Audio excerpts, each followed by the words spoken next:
শুভেচ্ছা আমন্ত্রণ দুপুরের বাংলাদেশে। শুরুতেই শিরোনামগুলো জানাবো। যুক্তরাষ্ট্রে পৌঁছে ডক্টর ইউনূসের ব্যস্ত সময় দুই মার্কিন কূটনীতিকের সাথে আলাদা বৈঠক, ভোটের প্রস্তুতি নিয়ে আলোচনা।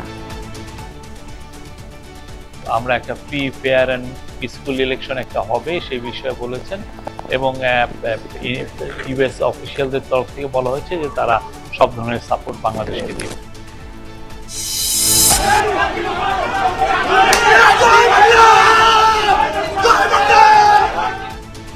নিউ ইয়র্কে আখতার হোসেনের উপরে ডিম নিক্ষেপ, গাড়ি বহরে বাধা, টার্গেট করেই হামলা চালিয়েছে আওয়ামী লীগ, বলছেন সফর সঙ্গী নেতারা। কারো ভাঙ্গা ডিমে আমাদের কিছু যায় আসে। হাইকমিশনের ম্যানেজমেন্ট ব্যর্থতা, এটা তো কোনো সন্দেহ নেই। যারা দেশ থেকে বিতাড়িত হয়েছে এবং পালি অন্যখানে আছে, মানে এদের কাছ থেকে এগুলা তো এক্সপেক্টেড। সবুজ সংকেত নয়, গঠনতন্ত্র মোতাবেক প্রার্থী দিবে বিএনপি, জানালেন রিজভী। জনবান্ধব কার্যক্রমে ভূমিকা রাখা নেতাকর্মীরা পাবেন অগ্রাধিকার। যারা মিথ্যাচার করে বিএনপিকে নানা তকমা লাগানোর অপচেষ্টা করছে, তারাই কিছু গণমাধ্যমকে ব্যবহার করে বিএনপির নামে অসত্য সংবাদ পরিবেশন করছে। শেখ হাসিনা সহ ৩ আসামির বিরুদ্ধে সাক্ষ্য দিচ্ছেন সিআইডির ফরেনসিক কর্মকর্তা। উত্তরায় গণহত্যা মামলার অভিযোগ গঠনের দিন আজ। ফিলিস্তিনকে স্বাধীন রাষ্ট্রের স্বীকৃতি দিল আরো ৬ দেশ। যৌথ সংবাদ সম্মেলনে ফ্রান্স দেয় এই ঘোষণা। হামাসের বিরুদ্ধেও দেশগুলোর অবস্থান স্পষ্ট।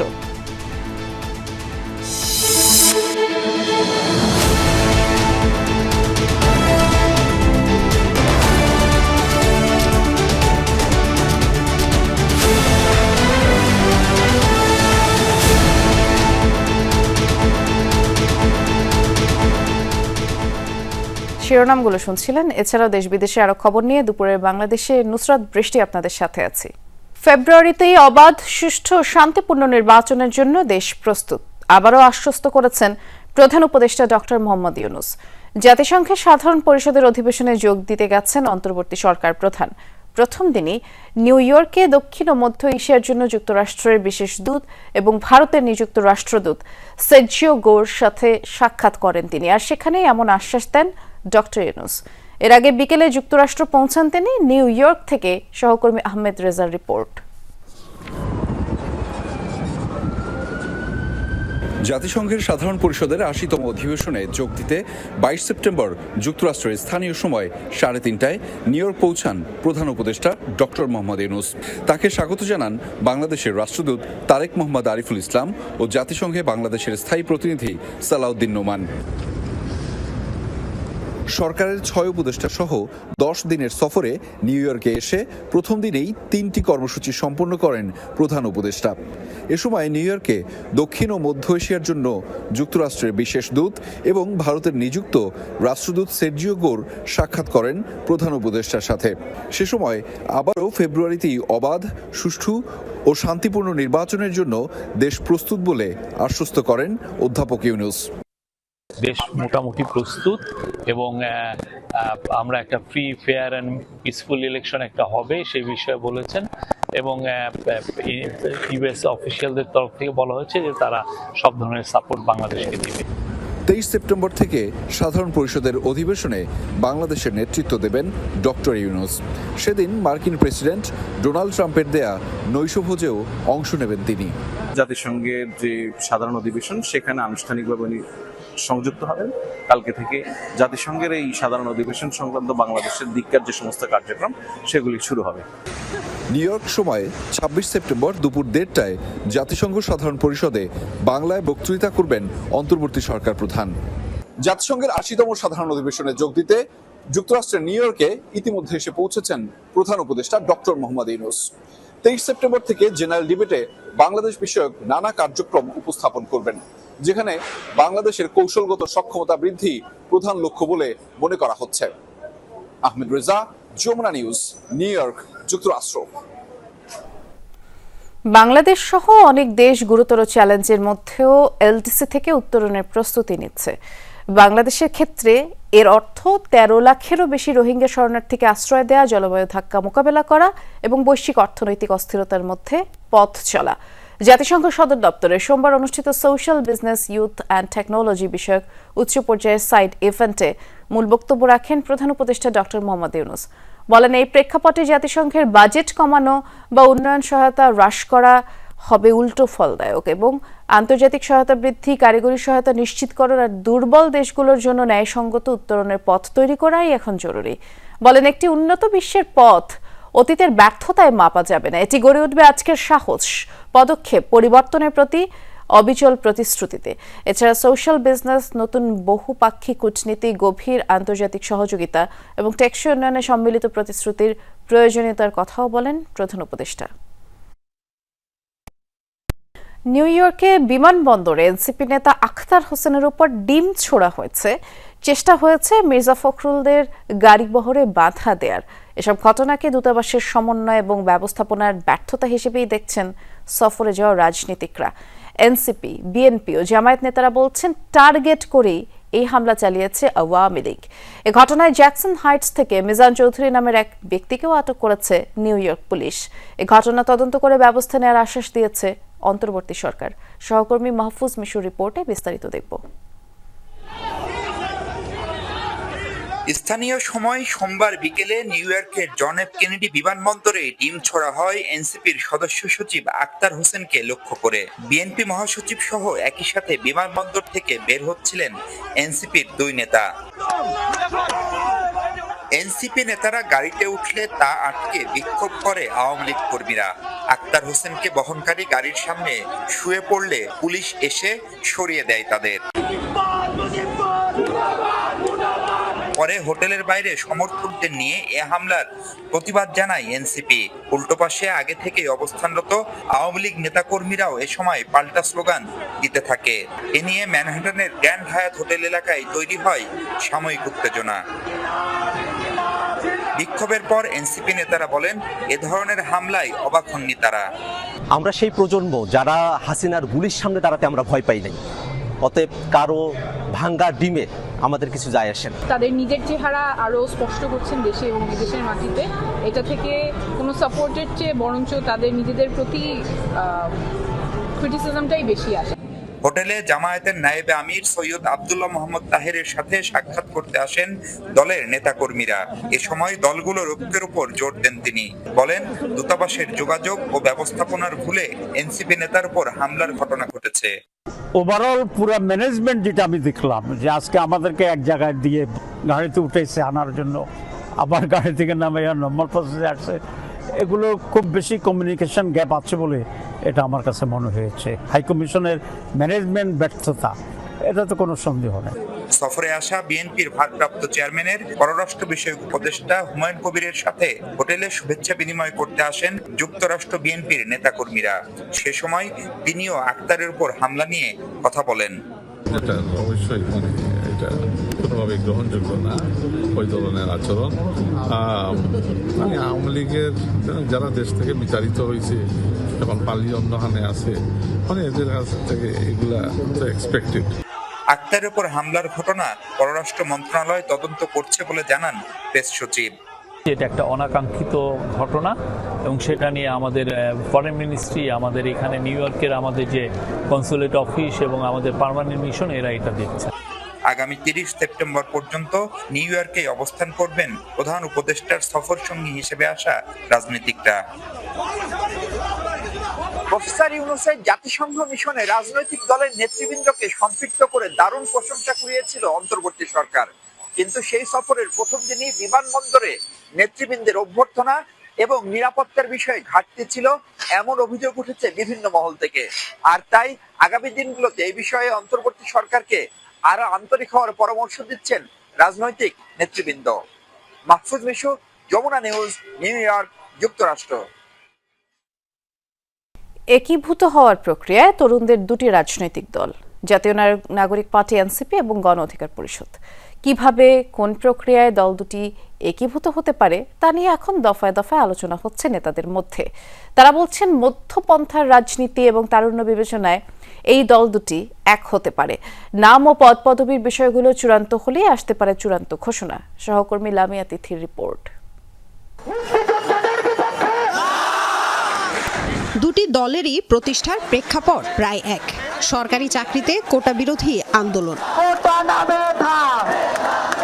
2024 সালের আন্দোলনে নেতৃত্ব দেন বৈষম্য বিরোধী ছাত্র আন্দোলনের সমন্বয়করা।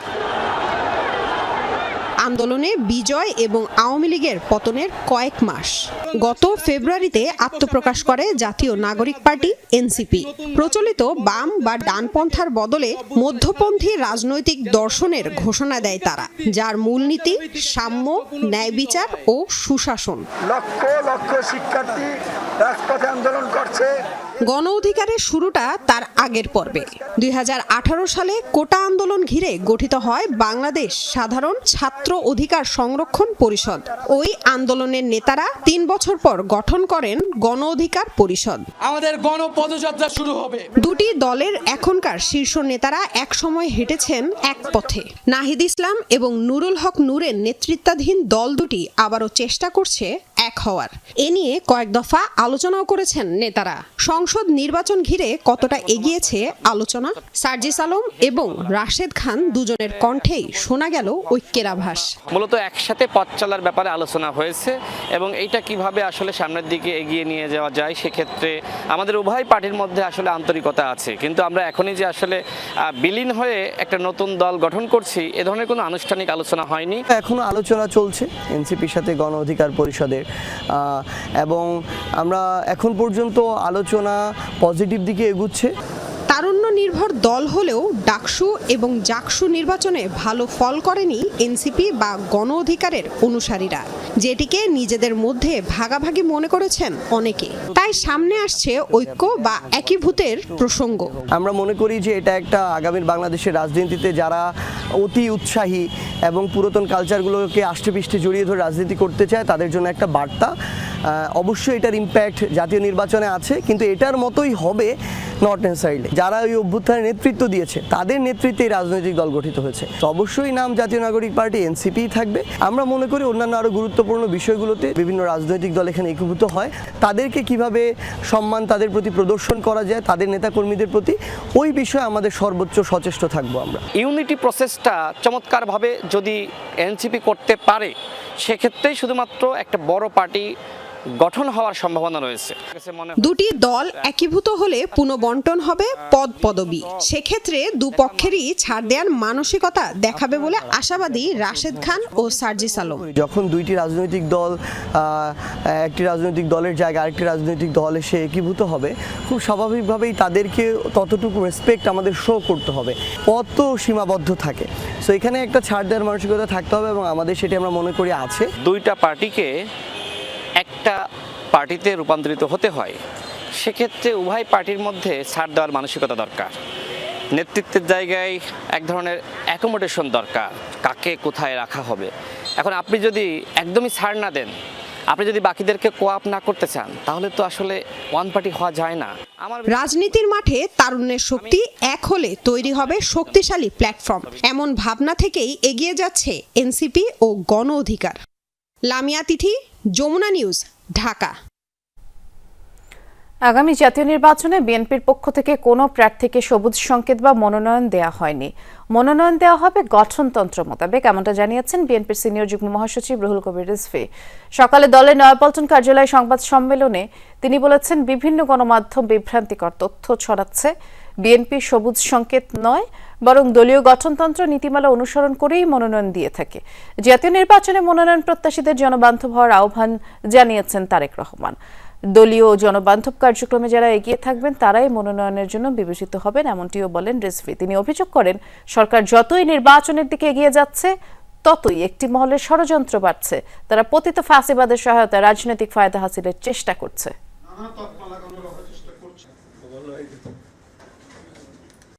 কিছু পত্রপত্রিকা, গণমাধ্যম এবং সোশ্যাল মিডিয়ায় বিএনপির মনোনয়নের কথিত তালিকা নাম ধাম প্রকাশ করে দলের নেতাকর্মীদের মধ্যে বিভ্রান্তি, অসন্তোষ এবং বিশৃঙ্খলা উস্কে দেওয়ার ষড়যন্ত্র করছে। যারা মিথ্যাচার করে বিএনপিকে নানা তকমা লাগানোর অপচেষ্টা করছে, তারাই কিছু গণমাধ্যমকে ব্যবহার করে বিএনপির নামে অসত্য সংবাদ পরিবেশন করছে। শিক্ষক লাঞ্ছনাকারীদের শাস্তি এবং প্রাতিষ্ঠানিক সুবিধা পুনর্বহালের দাবিতে রাজশাহী বিশ্ববিদ্যালয়ে আজ তৃতীয় দিনের মতো কমপ্লিট শাটডাউন কর্মসূচি পালন করছেন কর্মকর্তা কর্মচারী ও শিক্ষকদের একাংশ। এতে সব বিভাগের ক্লাস পরীক্ষার প্রশাসনিক কার্যক্রম বন্ধ। সকালে প্রশাসনিক ভবনের পাশে লিচুতলায় আন্দোলনরত শিক্ষক ও কর্মকর্তা কর্মচারীরা অবস্থান নেন এবং এই ঘটনায় জড়িত শিক্ষার্থীদের ছাত্রত্ব বাতিল, ফৌজদারি আইনে বিচারের দাবি জানান। একই সাথে পোষ্য কোটা পুনর্বহালের দাবিও তুলে ধরেন তারা। তবে চলমান শাটডাউন কর্মসূচি থেকে সোমবার সরে দাঁড়ানোর ঘোষণা দেন জামায়াতপন্থী শিক্ষকরা। এদিকে উদ্ভূত পরিস্থিতি এবং বিভিন্ন প্যানেল ও স্বতন্ত্র প্রার্থীদের একাংশের দাবির মুখে গতকাল রাকসু নির্বাচন পিছিয়ে দেওয়ার সিদ্ধান্ত নেয় নির্বাচন কমিশন। 25 সেপ্টেম্বরের পরিবর্তে আগামী 16 অক্টোবর হবে ভোট গ্রহণ।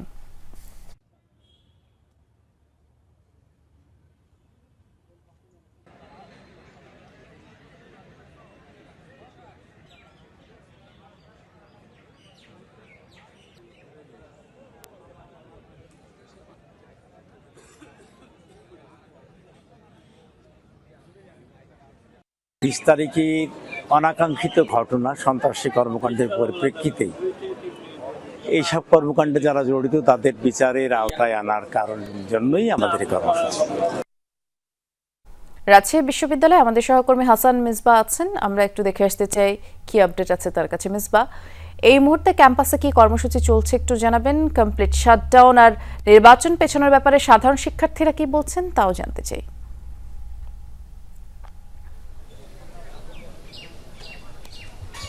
দীর্ঘ 33 বছর পর রাকসু ইলেকশন অনুষ্ঠিত হতে যাচ্ছিল, সেটি আমরা সবাই জানি যে নতুন তারিখ নির্ধারণ হয়েছে 25 সেপ্টেম্বরের বদলে সেটি 16 অক্টোবরে গেছে। গতকালকে পর্যন্ত রাকসুর সামনে শিক্ষার্থীদের প্রার্থীদের এক ধরনের সরব উপস্থিতি ছিল। এরপরে কেন নির্বাচন পেছানো হলো সেটির প্রতিবাদে ছাত্র শিবির মিছিল করেছে। আজকে ক্যাম্পাসে আমরা বলা চলে যে শিক্ষার্থীদের তেমন উপস্থিতি আমরা দেখছি না, কারণ গতকালকে নতুন তারিখ ঘোষণা হবার পরে অনেকে নতুন করে ক্যাম্পাস ছেড়ে গেছেন, ফলে ক্যাম্পাসে এক ধরনের নীরবতা বিরাজ করছে। আর পাশাপাশি যেহেতু কমপ্লিট শাটডাউন চলছে শিক্ষক কর্মকর্তা কর্মচারীদের, সেই শাটডাউনের ক্লাস পরীক্ষা সবই হচ্ছে না। এই মুহূর্তে আমি যে জায়গাটিতে আছি এখানে শিক্ষক কর্মকর্তা কর্মচারীদের যে অবস্থান কর্মসূচি এবং কমপ্লিট শাটডাউনের পক্ষে তাদের কর্মসূচির অংশ হিসেবে তারা এখানে অবস্থান নিয়ে আছেন। সকাল থেকে বিকেল 5টা পর্যন্ত তাদের এই অবস্থান কর্মসূচি চলবে। তাদের কাছে জানতে চেয়েছিলাম যে কবে আজকে এই কর্মসূচির বিষয়ে তারা কোনো ঘোষণা দিবেন কিনা, কিংবা কবে এটি প্রত্যাহার হতে পারে সেটি তারা নিশ্চিত করে বলেননি।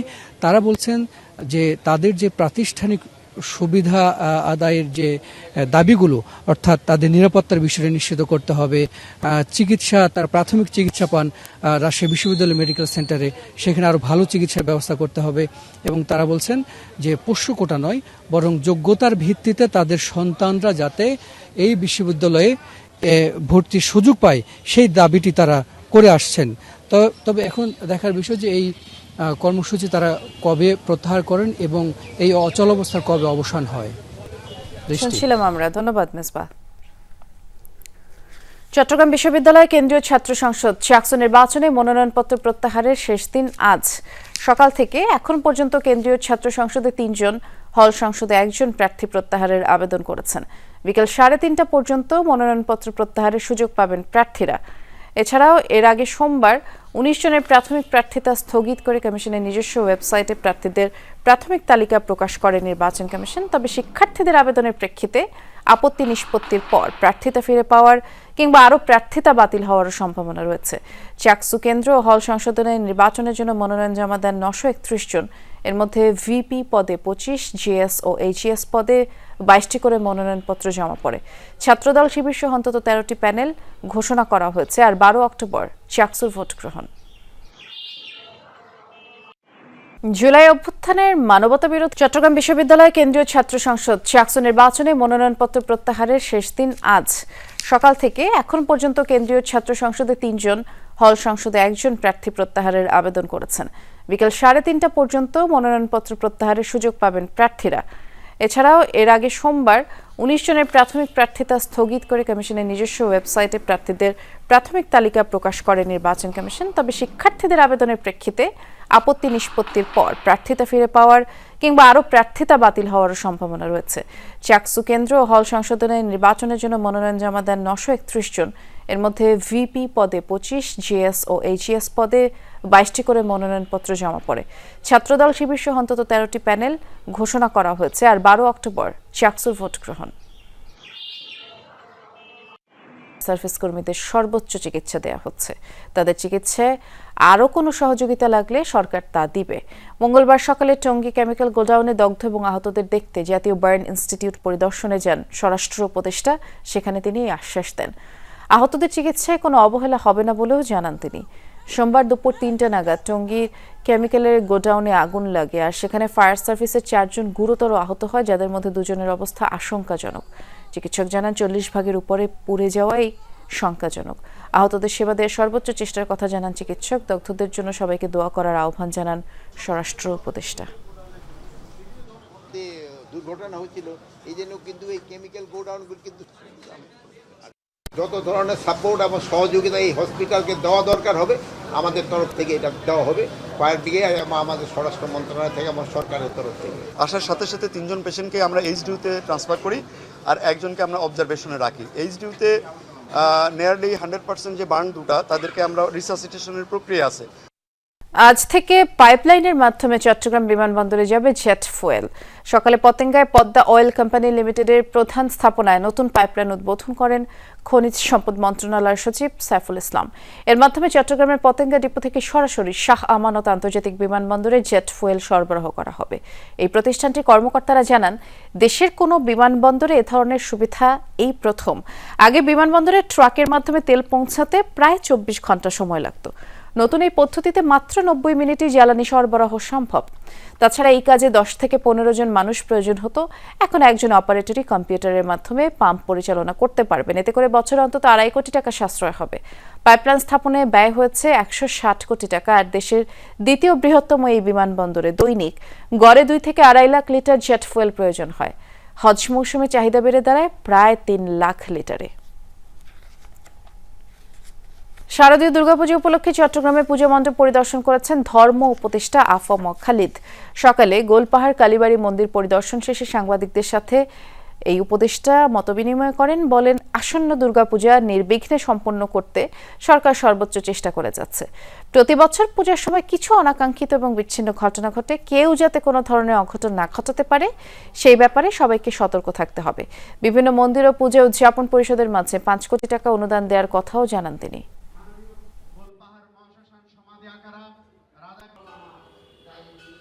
আগামী দিনে যে দুর্গাপূজা উদযাপিত হবে, মণ্ডপে মন্দিরে সিসি ক্যামেরা বসান।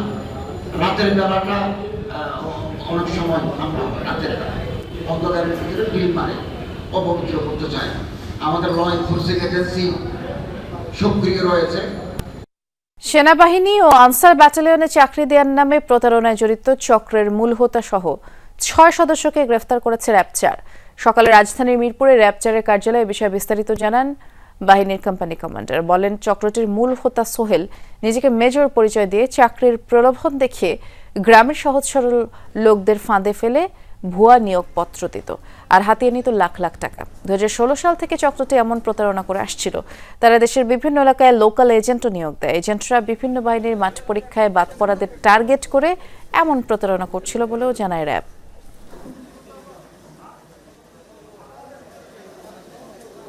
অজ্ঞাতনামা ফোনে যোগাযোগ করলে তিনি নিজেকে সেনাবাহিনীর একজন উচ্চপদস্থ অফিসার হিসেবে পরিচয় দেন এবং মেজর সোহেল নামে পরিচয় দেন এবং বলেন যে তার সঙ্গে যোগাযোগ করলে চাকরি হয়ে যাবে। তথ্য প্রযুক্তির সহায়তায় আমরা এই প্রতারক চক্রের 6 সদস্যকে ঢাকা এবং সাভারে অভিযান চালিয়ে আমরা গ্রেপ্তার করতে সক্ষম হই। চাকরি হবে কনফার্ম, টাকা অ্যাপার্টমেন্ট কার্ড দেবো, তোমার টাকা লাগবে হলো 6 লাখ আগে দিতে হবে, আর যখন তুমি হলো যাবা ট্রেনিংয়ে যাবা তখন তোমার 6 লাখ। আমরা অল্পতে বেঁচে গেছি, আর এখানে আসার পরে দেখতেছি আমার মতন ভুক্তভোগী অসংখ্য আছে।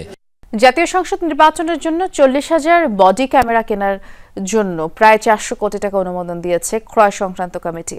এমনটা জানিয়েছেন অর্থ উপদেষ্টা ডক্টর সালেউদ্দিন আহমেদ। বলেছেন, স্বচ্ছতা নিশ্চিতের জন্য ইউএনডিপির মাধ্যমে বডি ক্যাম কেনা হবে। ইউএনডিপি রেসপন্সিবল, ইউএনডিপি ওরা এনশিওর করবে গুড কোয়ালিটি ক্যামেরা এবং প্রাইস রেখে, তখন তো আর কন্ট্রোভার্সি থাকবে না, কারণ আমরা কারোর সাথে নেগোসিয়েটও করবো না, ওরা করবে। এটা বাংলাদেশ সরকারের টাকা, এটা অর্থ মন্ত্রণালয় থেকে আমরা অলরেডি ওটা ইলেকশন পারপাসের সাথে এটা একটা এডিশনাল, এটা আমরা পুলিশের জন্য দেওয়া হচ্ছে। কয়েক বছর আগেও পদ্মা ও মেঘনা নদীতে জেলেদের জালে ধরা পড়ত ঝাঁকে ঝাঁকে রূপালী ইলিশ। তবে এখন আর সেই আগের দৃশ্য নেই। ভরা মৌসুমেও দীর্ঘ সময় নদীতে জাল ফেললেও কাঙ্ক্ষিত ইলিশ মিলছে না। এতে করে খরচ তো উঠছেই না, উল্টো লোকসানে পড়ছে জেলেরা। মৎস্য বিভাগের তথ্য মতে গত 6 বছরে পদ্মা মেঘনায় ইলিশ উৎপাদন কমেছে প্রায় 1200 টন। পরিবেশের পরিবর্তন ও নাব্যতা সংকটের কারণে মাইগ্রেশন না করার জন্যই ইলিশ কমছে। মাছ ধরেই জীবিকা নির্বাহ করে শরীয়তপুরের পরিমল দাস। রূপালী ঝিলিকের মোহে তার নেতৃত্বে আরও 10 জেলে নেমেছে পদ্মায়। প্রত্যেকেই দাদন দিয়েছে 50,000 থেকে 1 লক্ষ টাকা পর্যন্ত। এখন আশানুরূপ মাছ না পাওয়ায় কপালে চিন্তার ভাঁজ। 10 জনে মনে করেন মালিকের থেকে টাকা পয়সা নিয়েছে, একজনে 60, 70, 80,000 টাকা করে দাদন নেওয়া আছে। মনে করেন এই বছর যে পরিস্থিতি, মনে করেন যে এই দিয়ে আমরা উঠতে পারবো না। ইলিশ ধরার আশায় প্রতিদিন শরীয়তপুরের পদ্মা আর মেঘনায় নামে হাজারো জেলে। একসময় যেখানে নদীতে জাল ফেললেই ঝাঁকে ঝাঁকে ইলিশ ধরা পড়তো, সেখানে এখন বড় মৌসুমেও মিলছে না কাঙ্ক্ষিত মাছ। যাও বা ধরা পড়ে, তা দিয়ে উঠছে না নৌকা খরচি। 2000 মাছ বেচতাম না, এরপর কি করুম? এটাই কে বয়ে রয়েছি, তেল পুরা যদি যায়, যদি না পোষে তাহলে দেশে লাভ আছে। আগের চাইতে এখন বর্তমান 2-3 বছর যাবত মাছ অনেক কম। মাছ এত কম আমি দেখিনি এখন। নামার দিকে যেখান থেকে মাছটা উঠে আসে, সেখানে মনে করেন চর পড়ে আছে, ওই চরের জন্য মনে করেন দিকে মাছটা উঠে আসে না। বছর বছর ইলিশ কমায় লোকসানে মাছ ব্যবসায়ীরা। সরবরাহ কম থাকায় দামও সাধারণ ক্রেতাদের নাগালের বাইরে। গত বছরও মনে করেন 2 লাখ 2.5 লাখ টাকা মাছ হয়েছে, এই বছর 70-80 হাজার টাকার বেশি মাছ হয় না। জেলেদেরও পোষাচ্ছে না, আমরা আড়তদার হিসেবে আমাদেরও পোষাচ্ছে না, ইভেন যারা ক্রেতা তাদেরকেও আমরা সাশ্রয়ে মাছ দিতে পারছি না। মৎস্য বিভাগের তথ্য মতে গত 6 অর্থ বছরে পদ্মা মেঘনায় ইলিশের পরিমাণ কমেছে প্রায় 1200 মেট্রিক টন। নাব্যতা সংকট, অবৈধ ড্রেজিং, অতিমাত্রায় ভারী নৌযান চলাচল সহ নানা কারণে ইলিশ কম আসছে বলছেন মৎস্য কর্মকর্তা। পৌর অ্যাক্টিভিটিস, ইন্ডাস্ট্রিয়াল অ্যাক্টিভিটিস, বিভিন্ন কারণে দূষণ এবং পলি ভরাট হয়ে যাওয়ার কারণে কিন্তু ইলিশের যে গতিপথ এটা নষ্ট হয়ে যাচ্ছে। তো যার কারণে কিন্তু ইলিশ আপ স্ট্রিমে মাইগ্রেশন কম করছে। আসলে ইলিশ নদীর ভিতরে মাইগ্রেশন না করলে ইলিশ কিন্তু জেলেদের জালে ধরা পড়বে না। নদী বেষ্টিত এই জেলায় পদ্মা ও মেঘনায় মাছ ধরে এমন জেলের সংখ্যা প্রায় 36,000। SM Shakil, Jamuna News, Shariatpur. 4 মাস ধরে জলমগ্ন খুলনার ডুমুরিয়া উপজেলা। রাস্তাঘাট, বাড়িঘরের পাশাপাশি পানিতে নিমজ্জিত 6টি প্রাথমিক বিদ্যালয়ের মধ্যে একটি স্কুল পাঠদান কার্যক্রম চালিয়ে নিচ্ছে মুরগির খামারে। দুর্গন্ধযুক্ত সেই পরিবেশে ঘন্টার পর ঘন্টা শিশুদের ক্লাস চলছে। দুর্ভোগের কথা জানা থাকলেও এই জলাবদ্ধতা নিরসন বাদে সমাধান আসবে না বলে জানালেন জেলা প্রাথমিক শিক্ষা কর্মকর্তা। কাঁধে ব্যাগ ভর্তি বই, চোখে মুখে বিশ্বজয়ের স্বপ্ন। পথঘাট, বাড়ির উঠান পেরিয়ে শিশুদের দল ছুটছে বিদ্যা আহরণে, কিন্তু স্কুলের বদলে গন্তব্য গিয়ে থেমেছে মুরগির খামারে। ভারী বৃষ্টিপাতের পর প্রায় 4 মাস ধরে জলমগ্ন খুলনার ডুমুরিয়া উপজেলা। রাস্তাঘাট, বসতবাড়ির পাশাপাশি তলিয়েছে 6টি সরকারি প্রাথমিক বিদ্যালয়। এরপর থেকেই কোমলমতি শিশুদের পড়াশোনা করতে হচ্ছে মুরগির খামারে। দুর্গন্ধে যেখানে টেকায় দেয়, সেখানেই ঘন্টার পর ঘন্টা চলছে পাঠদান। আমরা স্কুলে 3 মাস ধরে যেতে পারি না। আমাদের স্কুলের পরিস্থিতি খুবই খারাপ, খুব গরম হয়, আর আমাদের এখান থেকে আসতে খুব কষ্ট হয়। মুরগির ফার্মের ক্লাস করি আমরা সবাই পরীক্ষা একসাথে দিই, এরকমভাবে পরীক্ষা দিলেই হয় না। আমাকে আসতে সাপ ভয় করে, আমাকে বই খাতা ভিজে যায়। আমরা প্রতিদিন পানি ভেঙে স্কুলে যাই, আবার বাড়ি ফেরার সময় পানি ভেঙে বাড়ি ফিরতে হয়। বৃষ্টি হলে যাতায়াতের খুবই কষ্ট হয়। জলাবদ্ধতার পর একটু উঁচু স্থানে সাময়িকভাবে পাঠদান শুরু করা হয়। বাড়িঘর জলমগ্ন থাকায় সেই খামারে ঠাঁই নিয়েছে 3টি পরিবার। এমন পরিবেশে শিক্ষা কার্যক্রম চালিয়ে যাওয়া সম্ভব হচ্ছে না বললেন শিক্ষকরা। 2 গ্রামের আমাদের সন্তান স্কুলে পড়াশোনা করতে পারছে না, এই জন্য আমি আমার মুরগির ফার্মটা দিয়েছি, যে পরিষ্কার পরিচ্ছন্নতা করে আমি তাদের জায়গা করে দিয়েছি যাতে বাচ্চা কাচ্চারা শিক্ষার আলো পায়। আমাদের স্কুল তলায় যাওয়ার জন্য আমরা এখানে ক্লাস করতে পারছি না। মাঝে মাঝে আমরা এই ল্যাপটপটা এনে 2-4 জনকে নিয়ে একসাথে আমরা পাওয়ার পয়েন্ট ওপেন করে প্রেজেন্টেশন দিয়ে ওদেরকে যতটুকু প্রয়োজন ততটুকু দেখাই। বেঞ্চের উপরে যখন পানি উঠে গেছে তখন আমরা এই মুরগির ফার্মে এখন ক্লাস করাচ্ছি এবং দ্বিতীয় সাময়িক পরীক্ষাও এখানে আমরা পরীক্ষা নিচ্ছি, কারণ এখানে পরীক্ষার সময় আমাদের 60% ছেলে মেয়ে উপস্থিত ছিল। অভাগা এসব শিক্ষার্থীদের দুর্দশার কথা জানেন সংশ্লিষ্ট কর্মকর্তারাও। জানালেন জলাবদ্ধতা নিরসন ছাড়া সাময়িক সমাধানে মিলবে না সুফল, তাই দরকার দীর্ঘমেয়াদী পরিকল্পনা। যেহেতু এটা একটা জাইগেন্টিক কাজ এবং দীর্ঘমেয়াদী কাজ, সুতরাং এই কাজটাকে এগিয়ে নেওয়ার জন্য আমাদের সকলে মিলে সংশ্লিষ্ট ডিপার্টমেন্টগুলোর ভূমিকা রয়েছে। সেক্ষেত্রে একটা দীর্ঘমেয়াদী পরিকল্পনা ছাড়া এগুলো একার পক্ষে আমাদের পক্ষে এই লেখাপড়া চালিয়ে যাওয়া খুব কষ্টসাধ্য হয়ে পড়েছে।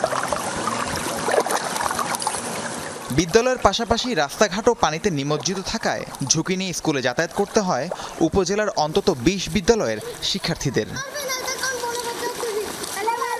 রাহিম সারোয়ার, যমুনা নিউজ। আজ থেকে শুরু হচ্ছে জাতিসংঘের 80তম সাধারণ অধিবেশনের মূল পর্ব। 27 সেপ্টেম্বর পর্যন্ত চলবে বিশ্ব নেতাদের বিতর্ক পর্ব। আর উদ্বোধনী বক্তব্যের পর রীতি মেনে অধিবেশনের প্রথম দেশ হিসেবে বক্তব্য রাখবে ব্রাজিল। পর্যায়ক্রমে ভাষণ দেবেন যুক্তরাষ্ট্র সহ অন্যান্য দেশের নেতারা। এবারের অধিবেশনে সভাপতিত্ব করছেন জার্মানির পররাষ্ট্রমন্ত্রী আনালিয়া বেয়ারবক। অংশ নিচ্ছেন বিশ্বের 140টি দেশের রাষ্ট্র সরকার প্রধান সহ প্রতিনিধিরা।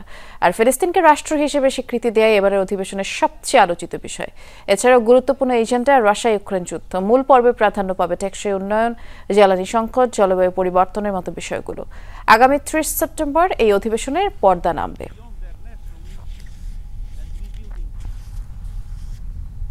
ফিলিস্তিনকে স্বাধীন রাষ্ট্রের স্বীকৃতি দিল আরও 6 দেশ। প্রভাবশালী ফ্রান্স সহ এই তালিকায় যুক্ত হয়েছে বেলজিয়াম, লুক্সেমবার্গ, মাল্টা, অ্যান্ডোরা এবং মোনাকো। যৌথ সম্মেলনে সোমবার ফিলিস্তিনকে সর্বপ্রথম স্বীকৃতির ঘোষণা দেয় ফ্রান্স। এরপরেই একে একে সিদ্ধান্ত জানায় বাকি দেশগুলো। স্বীকৃতি দিলেও হামাসের বিরুদ্ধে নিজেদের অবস্থান স্পষ্ট করেছে তারা। প্রতিশ্রুতি ছিল আগেই, এবারে মিলল বহুল প্রতীক্ষিত ঘোষণা। ফিডেল à l'engagement historique সোমবার ইসরায়েল ফিলিস্তিন 2 রাষ্ট্রভিত্তিক সমাধানের লক্ষ্যে যৌথভাবে সম্মেলনটির আয়োজন করে ফ্রান্স ও সৌদি আরব। সেখানেই ফিলিস্তিনকে স্বাধীন রাষ্ট্র হিসেবে স্বীকৃতি দেয় আরও 6 দেশ। সর্বপ্রথম এই ঘোষণা দেয় ফ্রান্স। প্রেসিডেন্ট ইমানুয়েল ম্যাক্রন জানান 2 রাষ্ট্রভিত্তিক সমাধানের আশা বাঁচিয়ে রাখতে এগিয়ে আসতে হবে সবাইকে। সময় এসেছে মধ্যপ্রাচ্যের জন্য আমার দেশের ঐতিহাসিক প্রতিশ্রুতির প্রতি অনুগত প্রকাশ করার, যা ইসরায়েলি ও ফিলিস্তিনি জনগণের মধ্যে শান্তি প্রতিষ্ঠার লক্ষ্যে। আমি ঘোষণা করছি, আজ থেকে ফ্রান্স ফিলিস্তিন রাষ্ট্রকে স্বীকৃতি দিচ্ছে। একই দিন ফিলিস্তিনকে স্বীকৃতি দেয় আরও 5 দেশ, বেলজিয়াম, লুক্সেমবার্গ, মাল্টা, অ্যান্ডোরা এবং মোনাকো। তবে সার্বভৌমত্বের স্বীকৃতি দিলেও হামাস বিরোধী কঠোর বার্তা দিয়েছে দেশগুলো। একই সাথে চেয়েছে ইসরায়েলের সুরক্ষাও। 2 রাষ্ট্রভিত্তিক সমাধান হামাসের জন্য সম্ভাব্য সবচেয়ে খারাপ ফলাফল। তারা এটি দেখতে চায় না। ইসরায়েলকে মানচিত্র থেকে মুছে ফেলতে চায় তারা। মাল্টা এবং আমাদের মিত্ররা হামাসকে নিশ্চিহ্ন করতে চায়। কখনোই ভুলে যাওয়া উচিত নয়, হামাস শান্তি প্রচেষ্টার বিরোধিতা করেছিল। স্বীকৃতি দানকারী দেশগুলোর এই পদক্ষেপকে স্বাগত জানিয়েছে জর্ডান সহ বেশ কয়েকটি আরব দেশ।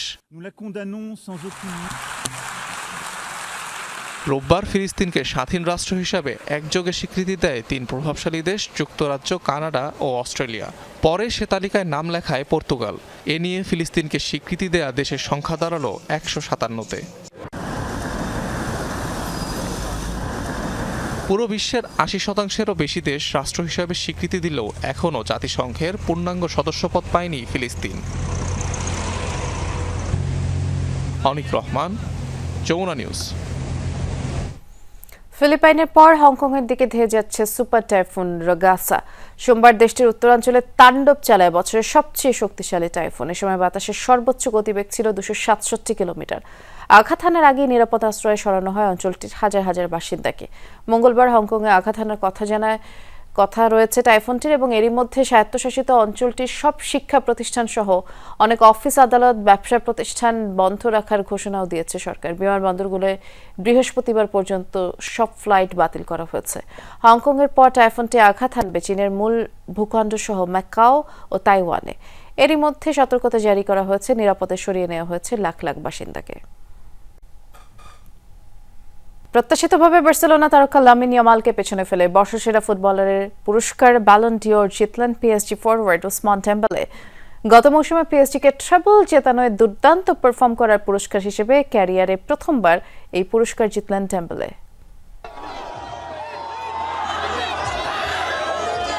ফ্রান্সের রাজধানী প্যারিসের বিখ্যাত থিয়েটার দ্য শ্যাটোলে আয়োজন করা হয় ব্যালন ডিওরের আলোক ঝলমলে রাতের অনুষ্ঠান। নির্ধারিত সময়ে শ্যালোটের রেড কার্পেটে আলো ছড়িয়ে একে একে হাজির হন অতিথিরা। রোনালদিনিহো, ডেম্বেলে, বুফন, রাফিনিয়া, ইয়ামালের মতো অতিথিরা একে একে হাজির হন অনুষ্ঠানে। বাংলাদেশ সময় রাত 12টায় শুরু হয় মূল আয়োজন। গত মৌসুমের সেরা খেলোয়াড়ের পুরস্কার, যে মৌসুমে প্রথমবার উয়েফা চ্যাম্পিয়ন্স লিগ সহ ট্রেবল শিরোপা জয়ের কীর্তি গড়ে ফরাসি ক্লাব পিএসজি। আর তাই তাদের স্টার পারফর্মার ওসমান ডেম্বেলের হাতেই উঠবে ব্যালন ডিওরের পুরস্কার, এমনটা অনুমেয়ই ছিল। হলো তাই পিএসজিতে খেলা সাবেক ব্রাজিলিয়ান মেগাস্টার রোনালদিনিওর হাত থেকে সেরা খেলোয়াড়ের পুরস্কার নিলেন ওসমান ডেম্বেলে। বর্ষসেরা পুরস্কার জেতা ডেম্বেলে গেল মৌসুমে চ্যাম্পিয়ন্স লিগে 8টি সহ মোট 35 গোল করেন। সেই সাথে নামের পাশে আছে 16টি অ্যাসিস্ট। ব্যালন ডিওর জেতা না হলেও দ্বিতীয়বারের মতো কোপা ট্রফি জিতেছেন বার্সেলোনার সেন্সেশন লামিন ইয়ামাল। গত মৌসুমে বার্সার ট্রেবল জয়ের অন্যতম কারিগর হওয়ায় বর্ষসেরা যুব খেলোয়াড়ের পুরস্কার পেলেন এই স্প্যানিশ। তবে বার্সা ভক্তদের হতাশা ঘুচিয়েছেন আইতানো বনমাতি। টানা তৃতীয়বারের মতো নারীদের ব্যালন ডিওর জিতেছেন বার্সেলোনার এই স্প্যানিশ মিডফিল্ডার। ব্যালন ডিওর ছাড়াও আরও অনেক পুরস্কার জিতেছে পিএসজি। গেল মৌসুমে দলটির গোলরক্ষক দোনারুমা জিতেছেন সেরা গোলকিপারের পুরস্কার। সেই সাথে সেরা কোচ হয়েছেন লুইস এনরিকে। শুধু তাই নয়, বছরের সেরা ক্লাবের পুরস্কারও জিতেছে নাসের আল খালাইফির দল। হাসিনুর রহমান, যমুনা স্পোর্টস।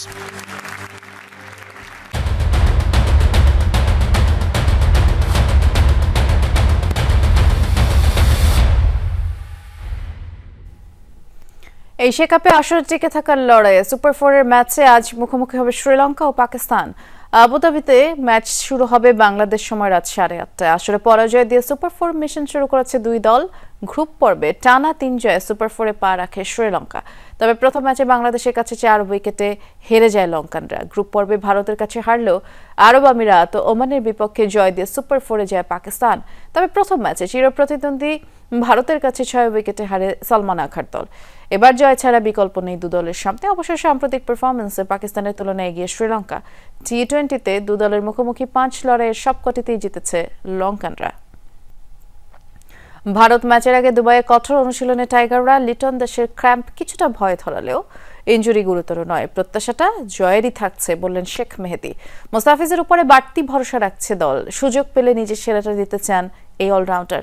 অনুশীলন দেখে বিস্তারিত জানাচ্ছেন সহকর্মী রঞ্জন শান্ত।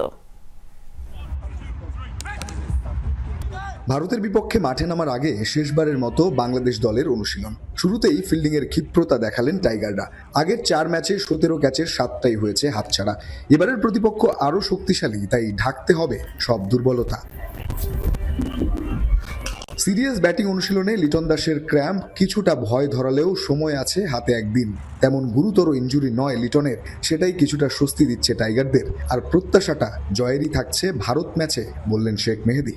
আমার মনে হয় আমরা যদি উগান্ডার সাথেও ম্যাচ খেলি, প্রত্যেকটা ম্যাচই জেতার জন্য বিশ্বাস থাকে সবার। ডিপেন্ড করে ম্যাচের উপর, ম্যাচের সিচুয়েশনের উপর, ম্যাচের ডিমান্ডের উপরে সব কিছুই থাকে।